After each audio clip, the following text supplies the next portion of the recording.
आणि हां, आता एक व्हॉलेंटरी सिम्प्लिसिटी हे काल एक नवीन, कारण सध्या हे सगळं जे जग बदलत चाललंय त्यात त्यांनी हे नवीन आणले की व्हॉलेंटरी सिम्प्लिसिटी, म्हणजे आपणच ठरवायचं की आपण साधं राहायचं आणि मग त्याचे काही निकष तयार केलेले आहेत.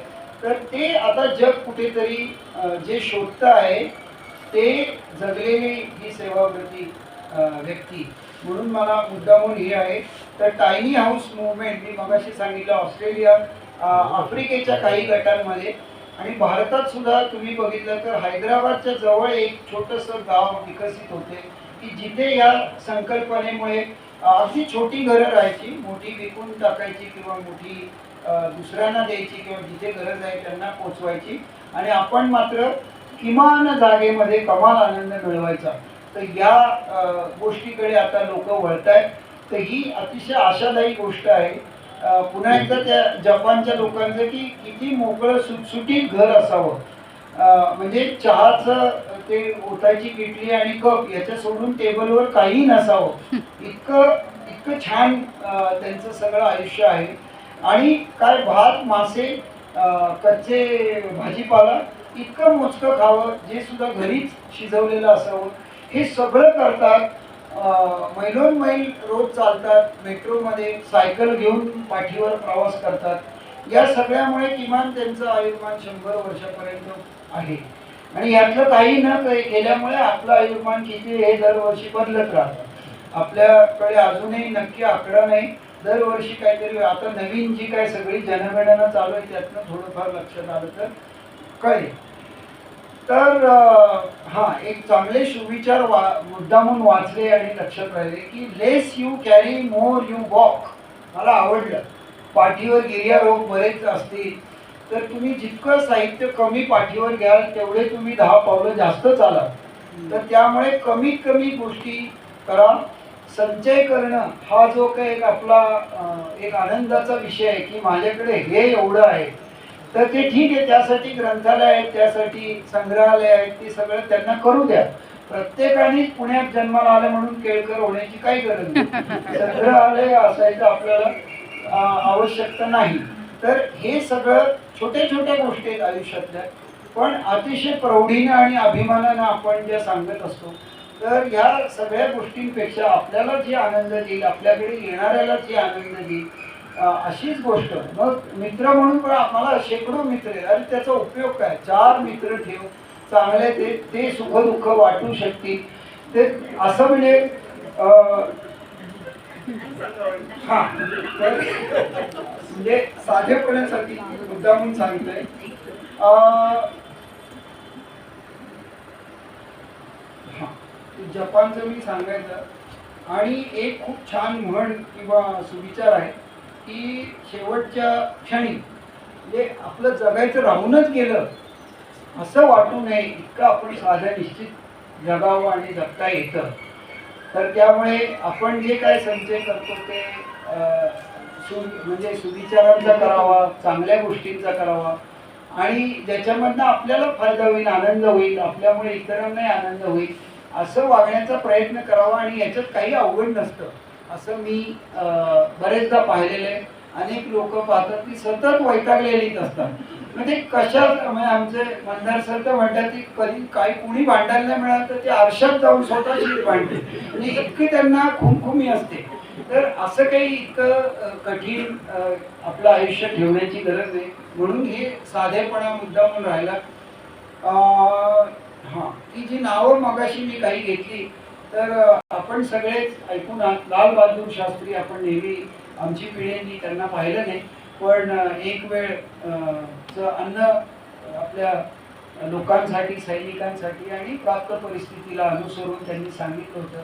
अगदी जवळचं उदाहरण आपल्या पिढीने पाहिलेले मनोहर पर्रीकर असतील की स्कूटरवर जाऊन लोकांशी बोलून वगैरे असं रोजची काय आठवड्याचा बाजार बिजार करणारे मुख्यमंत्री आपल्याकडे होऊन गेले. ई श्रीधरन मेट्रोमॅन, त्यांनी कधीही स्वतःचं वाहन वापरलं नाही. सर्व सार्वजनिक व्यवस्थेमध्ये त्यांनी आपलं आयुष्यभर वाहन, असं मुद्दाम उल्लेख मी वाचला म्हणून मला आवडलं. त्यानंतर हां, संख्या आणि गुणवत्ता. तर याच्यामध्ये संख्यात्मक गोष्टी वाढवण्यापेक्षा गुणवत्ता वाढवण्याकडे भर होता सानेबाईंचा. ते मुद्दामून मला लक्षात राहिलेली गोष्ट की मी एक शेकडो पुस्तकं लिहिली. याच्यापेक्षा मी जी काय पुस्तकं लिहिली ती अतिशय मनापासून अभ्यासपूर्ण, आणि त्यामुळे बरेचदा असं व्हायचं की विविध वर्गांना अभ्यासक्रमासाठी जे विषय द्यायचे तर ती पुस्तकं शेवटी तपासायला सानेबाईंकडे द्यायचे, आणि मग एक लाल अक्षराची एक मालिका तिथे लागायची की हे शब्द इथे नको, याचा अर्थ हा नाही. मग त्याचा म्हणजे मला असं नेहमी वाटतं की मग हे आपण एक चांगल्या सकारात्मक पद्धतीने घ्यायला पाहिजे की अनावधानाने म्हणा किंवा निष्काळजीपणे आपल्या या चुका झाल्या, ते एक व्यक्ती एक मोठी व्यक्ती आपल्याला सांगते आहे तर ते मला वाटतं अतिशय खेळाडू वृत्तीने आपण घ्यायला पाहिजे. असे काही अनुभव कधी त्यांना आले नाहीत, पण त्यांनी त्याही नाराज झाले. त्यांनी त्यांना आलेलं काम तुम्ही मला दिलं म्हणून मी केलं. त्यांचे एक साधी हे होती किंवा एक व्यक्ती माझ्या वाड्यात येऊन माझ्याशी बोलला म्हणून मी त्याच्याशी असं बोलले. मी होऊन काही प्रयत्न करून त्याच्यापर्यंत गेले नव्हते, त्यामुळे जे काय आहे त्याचा तो जबाबदार. तर इतकं त्यांचं मला वाटतं गणित साधी सोपी होती, आणि तीच त्यांच्या उत्तम आरोग्यासाठी, उत्तम आयुष्यासाठी, आणि विशेष करून ज्याला उत्पादक आयुष्य आपण म्हणू, प्रोडक्टिव्ह लाईफ त्यांनी जे केलं वेगवेगळ्या माध्यमातून, ते लिखाण असो, अध्यापन असो, प्रत्यक्ष अध्यापनातला त्यांचा साधेपणा मला म्हणजे अनुभवता आला नाही, पण मंदार किंवा अन्य त्यांच्या वर्गातली लोक सांगू शकतील. पण खडू फळा आणि तयारी असल्याशिवाय वर्गात जायचं नाही, हे त्यांचं तत्व मला वाटतं आमच्या सगळ्यांसाठी अतिशय महत्त्वाचं आहे. कारण आता बरेचसे शिक्षक आपण पाहतो की ते पॉवर पॉईंट प्रेझेंटेशन नसलं तर ते बोलूच शकत नाही, म्हणजे ते असलं तरच ते सांगणार काहीतरी. मला त्याच्याबद्दल काही आकस नाही की तुम्ही जे 10 मिनिटात सांगू शकता किंवा 15 मिनिटं चित्र काढायला लागतात ते तुम्हाला क्षणभरात दिसतं, तर तो त्याचा फायदा आहे. तुम्ही एक वेगाने पुढे जाऊ शकता, पण त्याचा अर्थ तुम्ही तुमच्या अभ्यासात कुठेतरी मागे पडावं किंवा मागे राहावं किंवा गाफील राहावं असं निश्चित नाही. तर हे मी आवर्जून सानेबाईंना श्रद्धांजली वाहताना हे आवर्जून सांगेन की आपण या छोट्या छोट्या गोष्टी सादर राहण्यासाठी आवश्यक आहेत त्या लक्षात घ्यायला हरकत नाही. पाण्याचा वापर असो, कधी मला आज तागायत त्यांच्या घरातला नळ कायम चालू आहे आणि पाणी वाहून चाललंय असं कधी दिसलं नाही.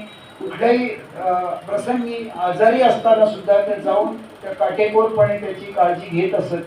एखादं झाड पडलं असेल तर ते योग्य प्रकारे त्याची सूचना देणे किंवा धोकादायक झालेल्या फांद्या कापण्यासाठी जे जे आवश्यक आहे त्या गोष्टी करणे, कमरेवर हात ठेवून त्या लोकांशी भांडणे, या सगळ्या गोष्टी त्यांनी केल्या.